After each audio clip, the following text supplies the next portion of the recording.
nature is not being evil. You have these little pockets of beauty and peace. Ellie was not given the respect that she deserved.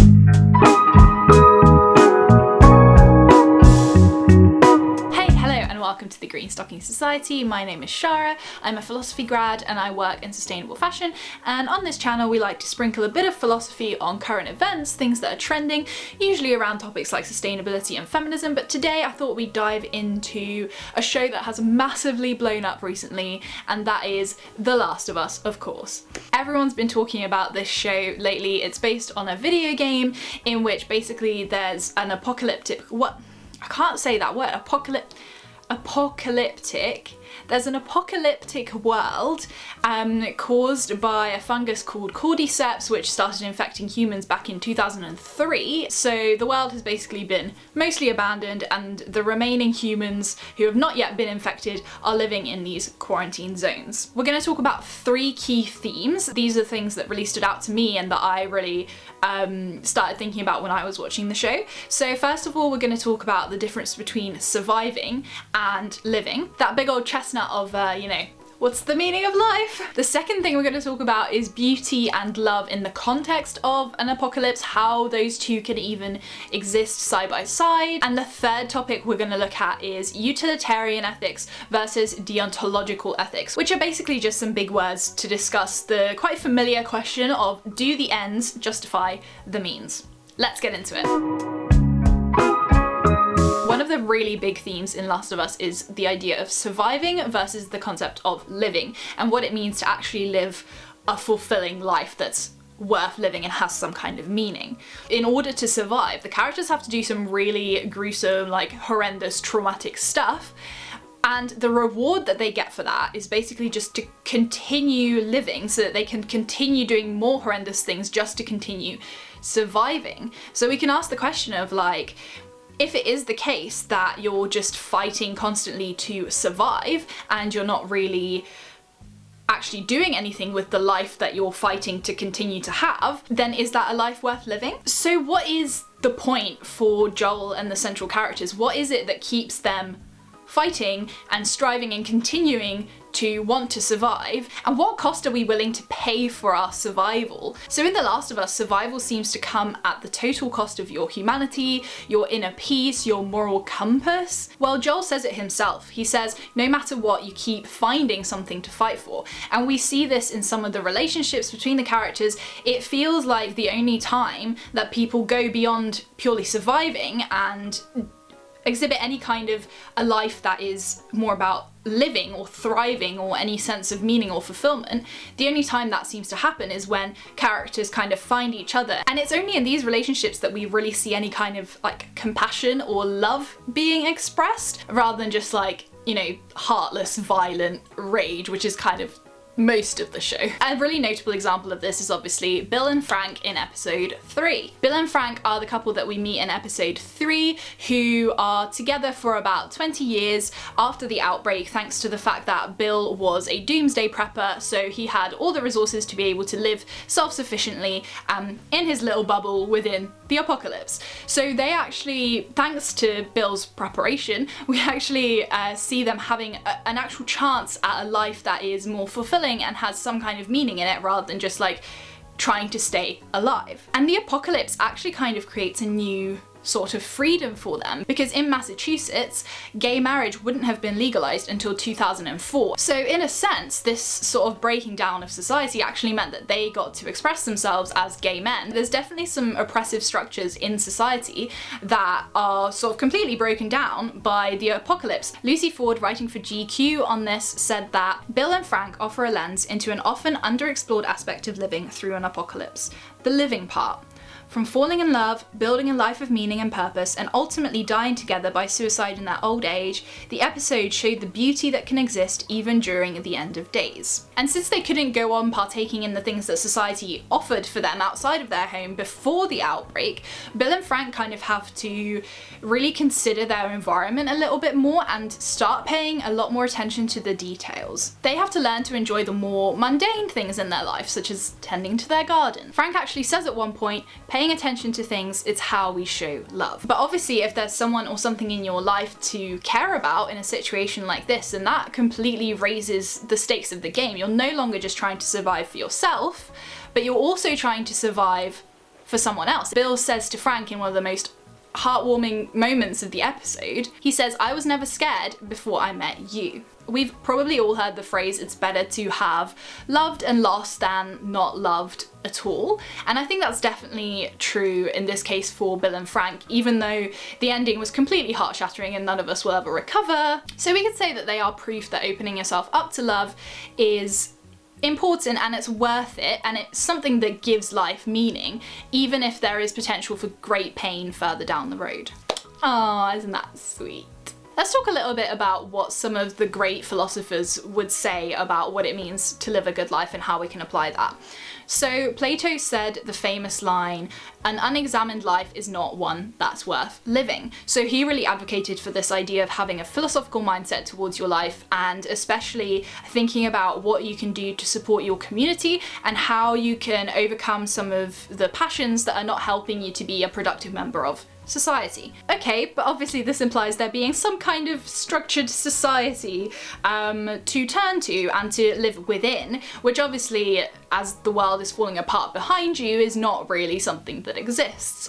Of course we do have communities, so maybe we could apply this with the idea that to find a meaningful life in an apocalyptic setting, you have to think about your community and join forces with other people. And of course that's where that aspect of love and connection again could come into your life. But of course you're probably thinking a bit less philosophically about your own life if you are purely just trying to survive and things are trying to kill you every day. Nietzsche, by contrast, wanted us to completely break down these established ideas of values within society, especially ones that come from religion, like values of good and evil, and for us to find our own meaning in our lives. So really, an apocalypse is kind of a nice thing for Nietzsche because it breaks down all of these societal structures that kind of prevent us from seeking out meaning for ourselves. It really sounds like I'm advocating for us to have an apocalypse, but like I'm really not. I'm just, you know,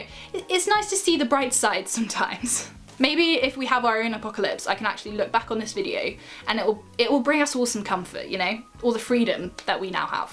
Finally, let's talk about Aristotle's idea of the good life. So Aristotle talked about this concept of eudaimonia, which basically means well-being or flourishing. He says that living a good life and a happy life is all about being virtuous. Although Aristotle does definitely take into account that every situation is relative, and so how you choose to express a virtue in a situation can differ completely depending on different situations and what is appropriate for that situation. And Aristotle does actually say that for us to live a life that is happy and is flourishing, we do need to have those basic necessities first of like shelter and like not, you know, threats to your life every single day. These characters aren't a lot of the time being given the basic stuff that they actually need to survive.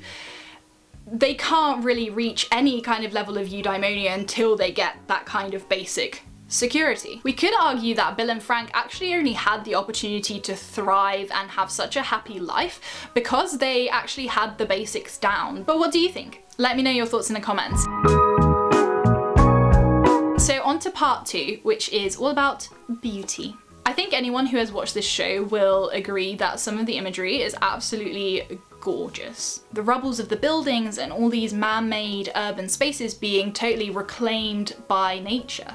It's kind of beautiful, but how can that be? Like, how can those two things coexist like that? One definite symbol of beauty and peace in the show that other people have already commented on is the shot of the open window. So in episode 3, the last shot that we see is looking through the open window in Bill and Frank's room, the room that we know they died in. The only thing that you see is just the gentle rustling of the curtains in the breeze, and it's really peaceful. The loading screen of the Last of Us video game is also an open window just like that. So on top of all these little moments of beauty and these little symbols of beauty that we see in the show, there's also this bigger overarching idea of nature reclaiming its space and how that in itself is beautiful. This is really interesting because nature is not being evil in letting cordyceps infect the human species.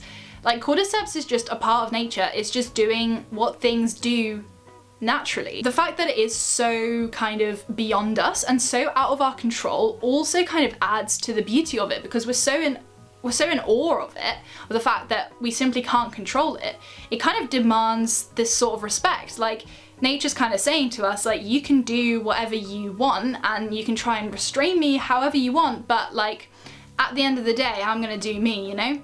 So the world moves on, even if we're not at the top of the food chain anymore. Within aesthetics, which is the branch of philosophy that focuses on beauty, especially in art, there is a really useful concept we can apply here of the sublime. The sublime can be defined as a quality of such greatness that the thing is beyond measurement or even understanding. It makes us feel small and insignificant in the face of it. And that's how nature makes us feel. We're never truly in control, but there's a kind of beauty to that. It's kind of like things are already determined, or nature has its own laws to abide by regardless of what we do, and there's a kind of potential comfort in that as well. And despite how we're always trying to capture this awesome beauty of nature in photography and in landscape paintings, somehow this sort of instinctive valuing of nature doesn't actually translate into how we value nature today in terms of its monetary value. We're just continuing to exploit nature in whatever ways we can,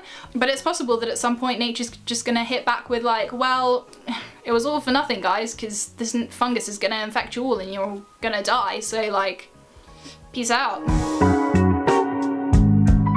Finally, we get to the third theme, which is all about ethics and morality. So in this apocalyptic world, how does morality change? And in particular, I want to talk about Joel's very controversial final decision to save Ellie from being used by the Fireflies to create a cure that could have saved tons of people. This is a decision that's really divided viewers. Some people agreeing with Joel, saying that they would have done the exact same thing to protect someone that they love, especially since Joel has like nothing else to live for.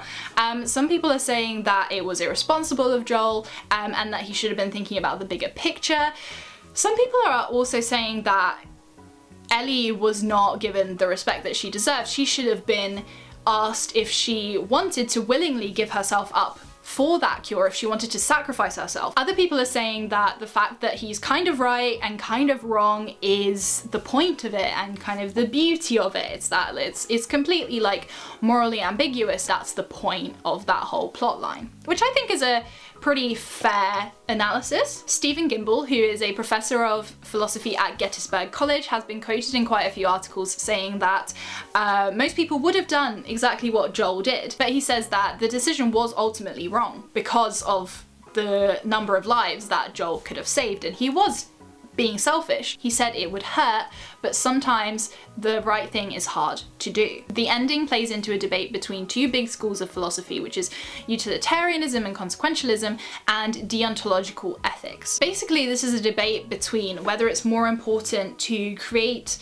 as much happiness as possible and choose the decision that leads to the most happiness for the most people in the consequences of the action, or whether it's more important to always follow set principles of what is good and bad and right and wrong, regardless of the consequences of those actions. So a utilitarian like John Stuart Mill would say that Joel did the wrong thing. He caused continued future suffering for loads of people, where he could have created happiness for them, and the happiness that he would have created, were they able to find a cure, would have definitely outweighed the suffering that he and Ellie might have felt. However, it's a very common critique of utilitarianism that this doesn't take into account justice. So following a purely utilitarian mindset, we could sacrifice, 10 innocent people to save 1,000. So the ends justify the means, whatever the means are, with utilitarianism. While it does seem natural for most people to want to protect the people that are closest to them in terms of space as well as time,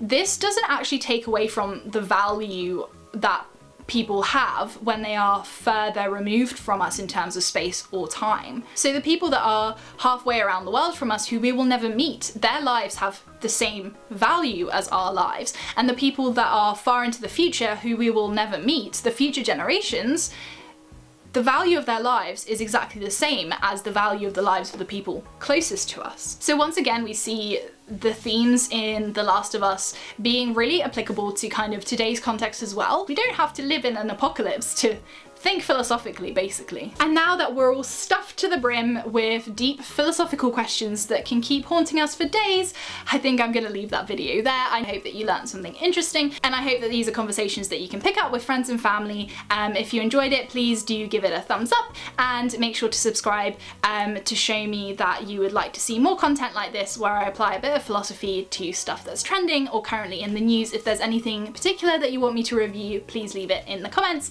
and I'll see you next time. Stay kind. Bye.